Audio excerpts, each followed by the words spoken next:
You think you're arguing to prove the truth? They're arguing to keep you emotionally attached. Every debate, every explanation, every attempt to make them see logic, that's not communication. That's supply. You're feeding them. Narcissists, manipulators, gaslighters, they don't argue to understand. They argue to control, and the moment you engage, you've already lost. Machiavelli understood, people who need to deceive will always find someone willing to be deceived. And you've been willing, not because you're weak, because you still believe reason matters. It doesn't, not to them.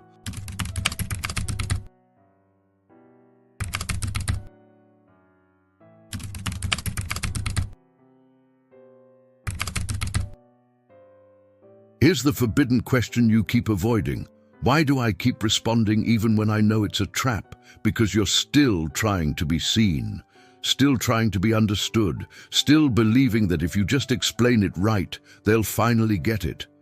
That unconscious need to be validated is the hook, and they know it. They pull it every time. This video ends that. You'll learn the 7 Machiavellian laws that turn you from reactive debater to silent strategist. Law No. 3 shows how silence with eyes, not words, dominates. Law No. 6 makes you feared, not ignored. And Law No. 7 is the 9-word kill switch that collapses narcissists completely. But if you make one silence mistake, you'll look weak instead of powerful. We're covering that too. If these ideas resonate with you, hit that subscribe button for more top-tier content. Also, drop a silent power in the comments so I know you're ready. Let's dive in. Let's destroy the illusion first. You think arguments are about truth. They're not. With narcissists, manipulators, and emotional vampires, arguments are about dominance theater. They're not trying to reach understanding. They're trying to keep you engaged, reactive, emotionally invested. Because engagement is supply. Your anger is supply. Your frustration is supply. Your need to explain yourself is supply. And supply is what they feed on. Law number 1, arguments are supply.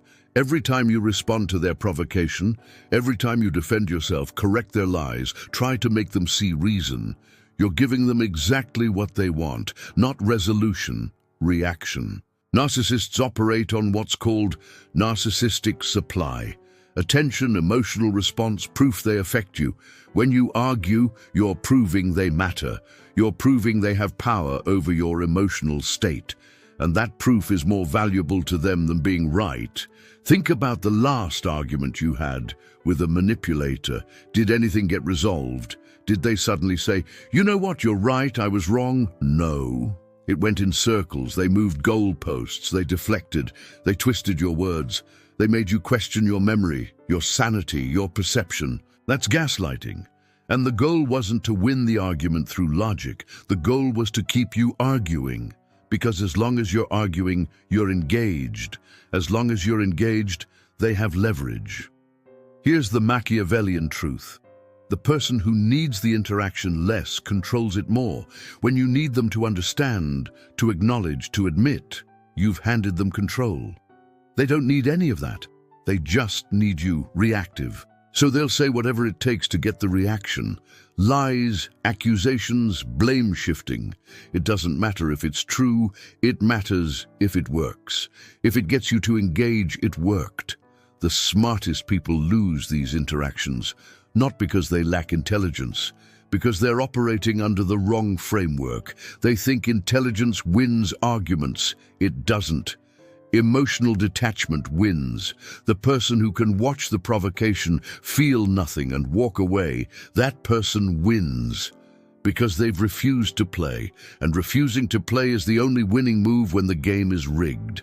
Law 2, refuse the frame. Every argument with a narcissist operates inside a frame they've constructed. The frame is, we're having a debate about who's right. That's not the frame. The real frame is, I need you emotionally reactive so I can feel powerful. When you engage with their accusations, their deflections, their distortions, you're operating inside their frame. You're accepting the premise that there's something to debate. There isn't. Refusing the frame means you don't enter the reality they're trying to create. They accuse you of something you didn't do. Old you. Defend yourself. Provide evidence. Explain what actually happened. New you. I'm not doing this. No defense. No explanation. Refusal to enter the frame where you need to prove your innocence to someone operating in bad faith. They try to provoke you with an insult or a jab designed to trigger you. Old you, take the bait, argue back, prove why they're wrong. New you, silence, or a single calm sentence. Okay. You've refused the frame where insults require defense. You've communicated, your opinion of me doesn't register. They try to pull you into a circular argument about something that happened weeks ago. Old you, relitigate the past. Try to make them see your perspective. New you, I'm not revisiting this. Frame refused. You're not operating in their timeline. You're not replaying their script. Here's what Jung would tell you. The reason you can't refuse the frame is because your unconscious mind still believes you need their validation. That if you can just make them understand, you'll finally be seen. That wound, the need to be understood, is what keeps you trapped in their frame. And until you integrate the shadow part that doesn't need to be understood, you'll keep entering. The shadow part you've disowned is indifference. The part that can hear their accusations and feel nothing. Not anger, not hurt, not the need to correct the record, just contempt. Contempt is the narcissist's kryptonite, because contempt can't be engaged with. Contempt doesn't argue. It dismisses, and dismissal is what they can't tolerate. Because dismissal means they don't matter, and not mattering destroys their entire identity. Practical mechanics. When they try to pull you into their frame, you have 3 tactical options. Option 1, silence. You say nothing. You let the accusation, the provocation, the manipulation attempt land in empty space. No reaction, no engagement, just void. Option 2, 1 neutral sentence. I'm not interested in this conversation. I don't engage with this. That's not my concern. Delivered with 0 emotion. Option 3, physical exit. You leave. Mid-conversation, no explanation. You've refused the frame by removing yourself from the space entirely. Notice what you're not doing. Arguing, defending, explaining, justifying. Those are all forms of engagement, and engagement is what they need. By refusing the frame, you've starved them. And starvation, for someone whose entire sense of self is built on getting reactions, is psychological collapse. But here's the critical nuance. Refusing the frame only works if you're not doing it to get a reaction from them. If you go silent hoping they'll chase you, apologize, realize they were wrong, you haven't refused the frame. You're still operating inside it. You're just using a different tactic. True frame refusal is genuine disinterest. You're not silent to punish them. You're silent because engaging has no value to you. That's the difference between power and performance. Now we enter the tactical layer. Silence is the weapon, but most people deploy it wrong. They go silent and then break. Or they go silent in a way that communicates anger, which is still engagement. Or they go silent, but their body language screams, I'm hurt and I want you to notice. That's not strategic silence, that's passive aggression. And narcissists can work with that. They'll either ignore it until you break, or they'll use it as proof that you're the toxic one. Law number 3, silence with eyes. This is the most psychologically devastating form of silence because it's not just withholding words, it's withholding validation at the identity level. When a narcissist is speaking, performing really, they're scanning for micro-reactions. They need to see their landing, that you're affected, that they matter. Silence with eyes means you look at them while they're speaking, and your eyes communicate one thing: you are not interesting. Not anger, not hurt, not fear, boredom, contempt. The look you'd give someone explaining a conspiracy theory you don't have time for. The look that says, I'm watching you expend energy on something that doesn't register as important to me. That look is more devastating than any argument because it communicates you're performing to an empty room. I'm not your audience. Tactical breakdown. They're mid-rant, accusing, blaming, trying to provoke. Old you, interrupt, defend, argue back. New you maintain eye contact. Your face is neutral, not angry. That would give them supply. Not smirking. That would escalate. Just empty. You let them finish, and when they're done, you either say nothing and leave, or you say one sentence, "Are you finished?" And then you leave. You've given them nothing, no argument, no defense, just the mirror of their own irrelevance. The psychological effect. They expected a reaction, anger, tears, defensiveness, something they could work with. Instead, they got nothing. That void is unbearable, because narcissists don't have an internal sense of self. They build their identity through external validation. When you deny them that validation, when your eyes tell them they're talking to someone who doesn't care, they collapse internally. They might rage harder, trying to get the reaction. But if you maintain the silence, the rage burns out, because rage requires fuel, and you've refused to be fuel. But here's the one silence mistake that makes you look weak, breaking. If you go silent, then break after they escalate, you've just taught them that escalation works. You've taught them your silence is a tactic, not a boundary, so the rule is absolute. Once you go silent, you stay silent. If they rage, you stay silent. If they cry, you stay silent. If they threaten, you leave, but you don't argue. The silence is not a negotiation tool. It's a statement of disengagement, and statements don't get renegotiated. Law 4.4. One sentence only. This is the verbal equivalent of silence with eyes. When you must speak, when silence alone won't suffice in the situation, you deploy one sentence, not a paragraph, not an explanation, one sentence. And that sentence is chosen for maximum efficiency with zero emotional leakage. Examples of the one-sentence framework. They accuse you of something false. I'm not engaging with that. They demand an explanation for your behavior. I don't owe you an explanation. They try to pull you into a debate. I'm not interested in this conversation. They escalate, trying to provoke. This doesn't affect me. They threaten consequences. Do what you need to do. Notice the pattern. No justification, no arguing, no defending, no explaining, no jade. That's a term from trauma recovery.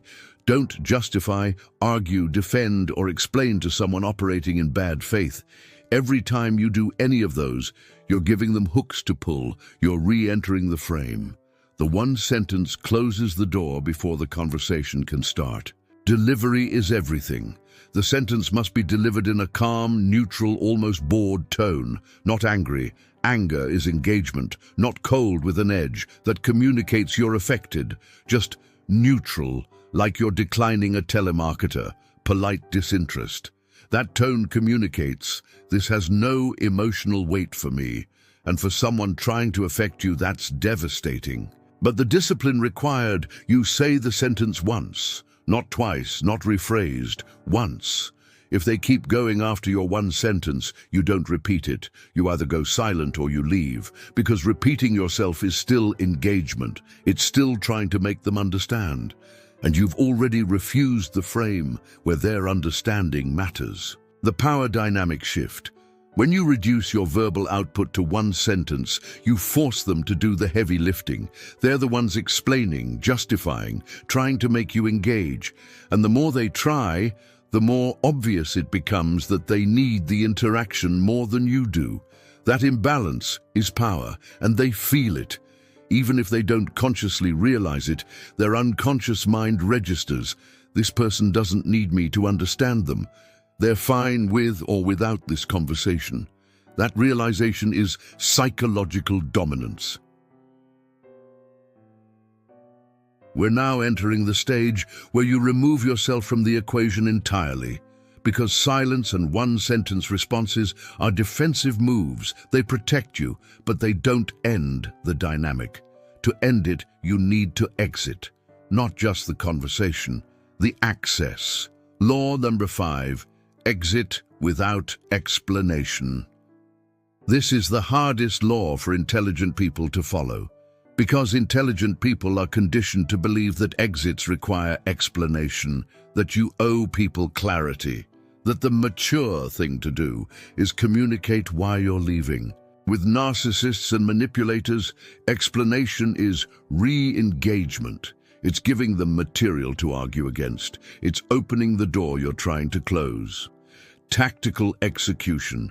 You've decided the relationship, romantic, friendship, familial, professional, is over. Or you've decided you're done with a particular interaction. Old you. I need to talk to you about why this isn't working.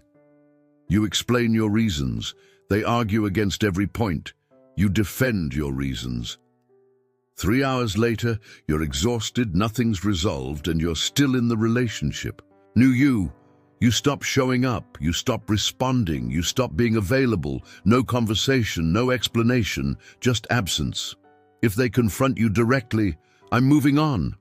No elaboration. If they demand reasons, I don't owe you an explanation. If they escalate, you leave the space or end the communication. No arguing, no defending your choice. You've exited, and exits don't require permission. This feels cruel to you. It feels wrong.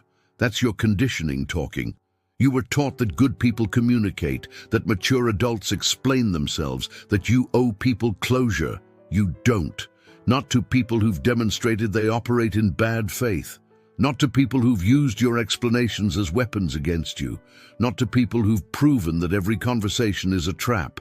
You owe them nothing. You owe yourself peace. The psychological effect on them. Narcissists can argue against reasons. They're very good at it. But they can't argue against absence. There's nothing to debate. You're just gone. And that absence creates a void where they expected resistance. They expected you to fight, to explain, to give them one more chance to manipulate. Instead, they got nothing. And nothing is what they can't tolerate. Law number 6, make re-entry expensive. This is how you become feared, not ignored. Because if you exit without consequence, they'll test you. They'll come back, hoovering, love-bombing, guilt-tripping, trying to pull you back in. And if you let them back in easily, you've taught them that your exits are temporary, that you can be manipulated back.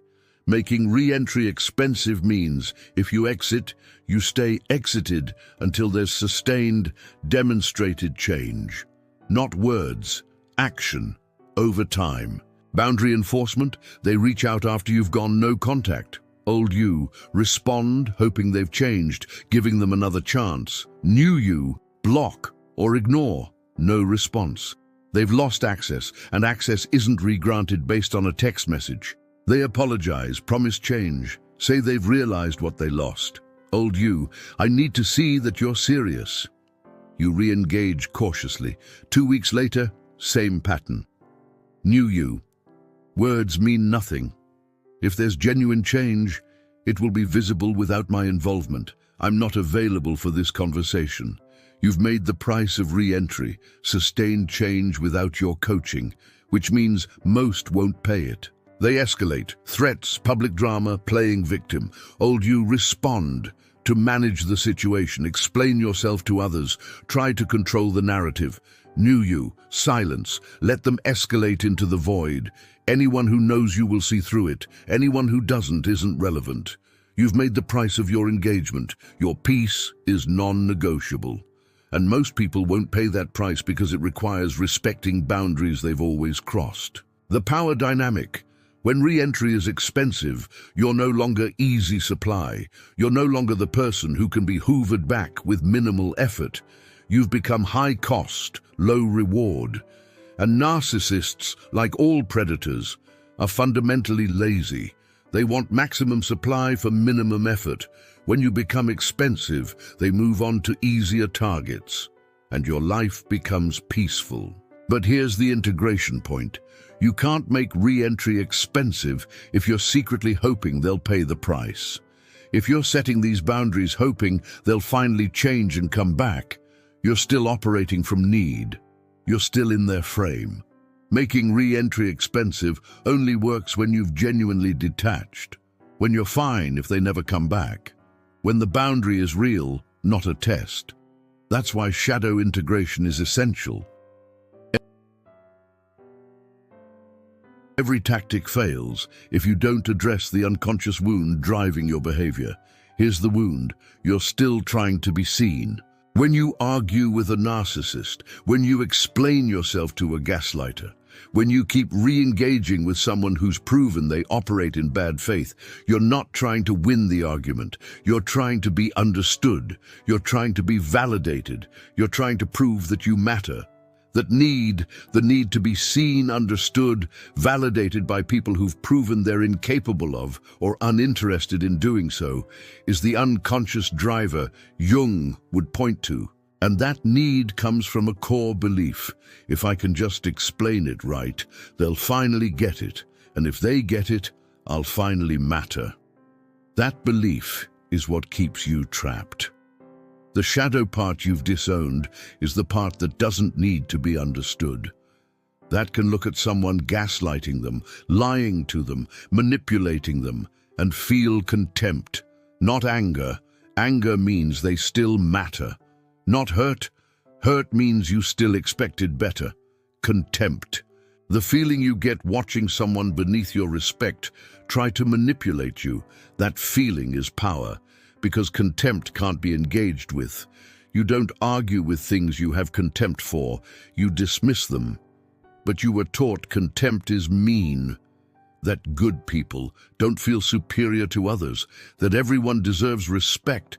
That's the conditioning keeping you vulnerable. Not everyone deserves respect. Respect is earned through behavior, and people who lie, manipulate, gaslight, and exploit, they've earned contempt. And accessing that contempt, integrating that shadow emotion, is what makes you untouchable. Jung's process: make the unconscious conscious. The unconscious belief: I need them to see me. The conscious reframe: I don't need anyone to see me. I see myself, and that's sufficient. The unconscious belief: if I explain it better, they'll understand. The conscious reframe: they're not confused. They're committed to misunderstanding, and I'm not committed to convincing them. The shadow emotion you've been running from: indifference. The ability to watch someone you once cared about try to manipulate you and feel nothing. Not anger, not sadness, nothing, because they've become irrelevant. And irrelevance is the opposite of the emotional investment they need from you. Integration practice. The next time a narcissist or manipulator tries to provoke you, before you respond, pause. Ask yourself, what would the shadow do?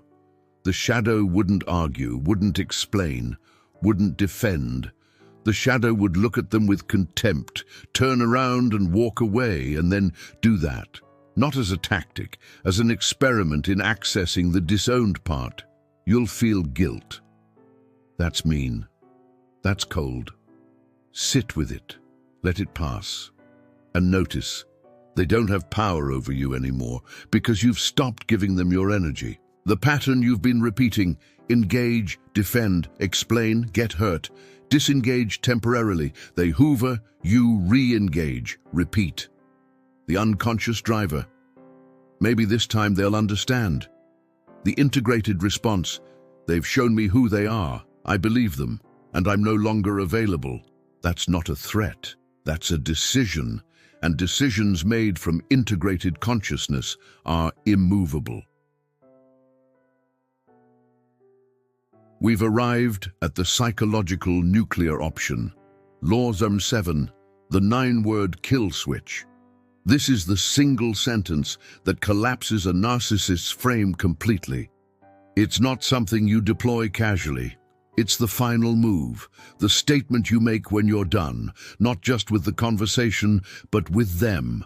And it works because it targets the one thing narcissists can't defend against: irrelevance.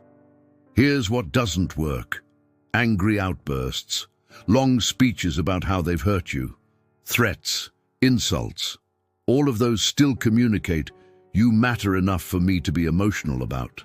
The narcissist can work with that. They can gaslight your anger. They can dismiss your hurt. They can call you crazy or emotional. They can reframe insults as proof you're the toxic one. Everything you've been doing gives them material. The 9-word kill switch gives them nothing. It's delivered in a calm, almost bored tone. It's not emotional. It's not a plea. It's not a threat. It's a statement of fact. And the fact is, you're no longer worth my engagement. The line, "I don't respect you enough to continue this." 9 words. Let's break down why it's devastating. I don't respect you. This targets the core of narcissistic supply. They need to be admired, feared, or at least considered important. Respect is the baseline. When you explicitly state you don't respect them, you've removed the foundation of their identity. Not, "I'm disappointed in you," not, "You hurt me, I don't respect you." That's a status judgment, and status is what they live for. Enough. This implies there might have been some respect at one point, but they've depleted it. It's not a permanent character judgment they can argue against. It's a consequence of their behavior, and consequences are immutable. To continue this is the door closing. Not unless you change. Not right now. Just closed. The conversation, the relationship, the dynamic, it's over. Not because you're walking away in anger, because they're not worth the energy. Delivery is everything. This line must be said once calmly, and then you exit. No elaboration, no staying to see their reaction, no defending the statement. You say it and you leave. Physically leave if you're in person. End the call if it's a phone conversation. Stop responding if it's text. The line is the last thing they hear from you, and that finality is what makes it collapse them. What happens psychologically? Narcissists are defended against anger, sadness, fear. They're not defended against contempt. Contempt communicates, "You're beneath me." And for someone whose entire identity is built on perceived superiority, being dismissed as inferior is ego death. They can't gaslight it. They can't argue against it. They can't reframe it. Because you've already left, there's no audience for their counter-narrative. Just the void of your absence and the statement hanging in the air, "You're not worth my respect or time." Variations of the 9-word kill switch for different contexts. Professional boss, "I don't respect you enough to continue this." Same line, works universally. Family member, "I don't value this dynamic enough to stay." Romantic, "You're not worth the energy this requires anymore." Friendship, "I don't respect how you've behaved. We're done." Notice they all communicate the same core message. You're irrelevant to me now. That's the kill switch. Not anger, not hurt, irrelevance. Because narcissists would rather be hated than irrelevant. Hatred means they still affect you. Irrelevance means they don't exist to you. And non-existence is what they can't tolerate, but critical integration. This only works if you mean it. If you deliver the line and then respond when they try to hoover you back, you've just given them proof your statement was empty. You've handed them more supply. The 9-word kill switch must be backed by permanent disengagement. You say it, you leave, and you never re-engage. That's the only way it functions as intended. Tactical scenarios, their mid-manipulation attempt. You've tried silence, they've escalated, they're demanding response. You look at them calmly and say, "I don't respect you enough to continue this." You leave. No argument, no explanation. Gone. They're hoovering after no contact. They reach out with apologies, promises, sob stories. You respond once, "I don't respect you enough to continue this." Then block. The line is not an invitation to dialogue. It's the end of one. They're gaslighting you in front of others. You wait for them to finish. You say calmly, "I don't respect you enough to continue this." You exit the space. Everyone present just heard you dismiss them completely. No argument, no drama, just exit. The power move is in the calm. The aftermath, they'll rage. They'll play victim. They'll try to smear you. Let them. Anyone who knows you knows the truth. Anyone who believes them wasn't in your corner anyway. You've made your statement, and you've left the building. What happens in the space you've exited is no longer your concern. You've learned the 7 Machiavellian laws that turn you from reactive debater to silent strategist. Arguments are supply. Stop feeding them. Refuse the frame. Don't enter their reality. Silence with eyes. Let them see they're irrelevant. One sentence only. Maximum efficiency, zero emotional leakage. Exit without explanation. Absence is unarguable. Make re-entry expensive, become high cost, low reward. The 9-word kill switch, collapse them with contempt. But tactics aren't transformation. Transformation is integration. You've learned the Jungian truth. You keep responding because you're still trying to be seen. That unconscious need to be understood, validated, acknowledged by people who've proven they're incapable of it. That's the wound. The shadow part you've disowned is indifference, contempt, the part that can watch someone try to manipulate you and feel nothing because they've become irrelevant. Jung. Until you make the unconscious conscious, it will direct your life and you will call it fate. You've been calling repeated arguments with narcissists bad luck or their fault. But it's pattern. You've been unconsciously seeking validation from people who can't give it. And until you integrate the shadow self that doesn't need their validation, you'll keep engaging. The shadow self says, I don't need you to understand me. I understand myself. It can look at a gaslighter and feel contempt, not confusion. It can look at a narcissist and feel indifference, not anger. That self is your power. You've been running from it because you were taught it's mean or cold. It's not. It's protection. The moment you integrate it, see contempt as clarity, indifference as freedom, you become untouchable. The forbidden question, final time. Why do I keep responding even when I know it's a trap? Because you're still hoping they'll finally see you, understand you, validate you. And hope, attached to people who've shown you exactly who they are, is self-destruction. Let go of it. Accept people as they are, not as you need them to be.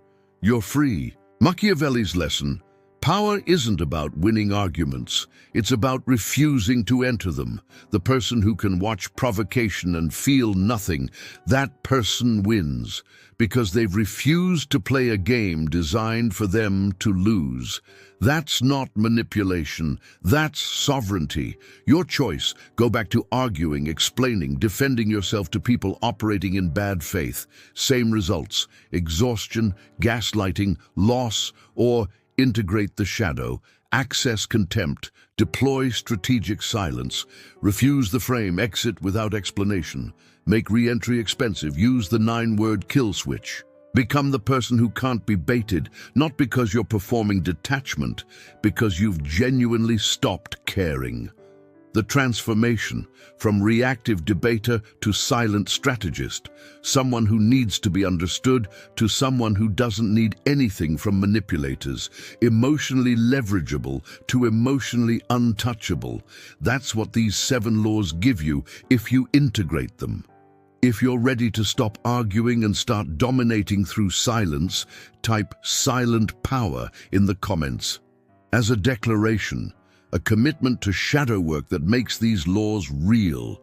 Without integration, they're theory. Integration makes you invincible.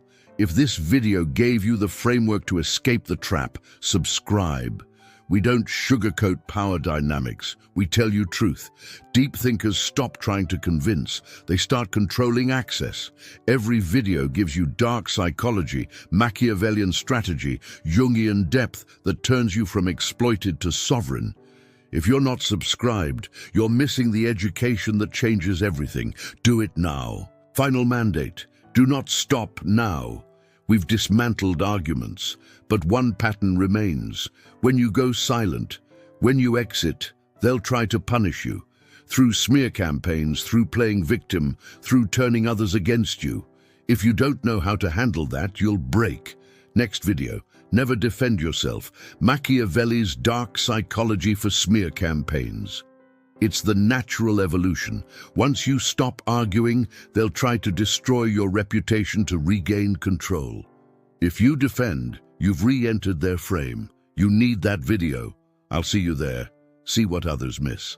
Know what others fear. Become who others can't control.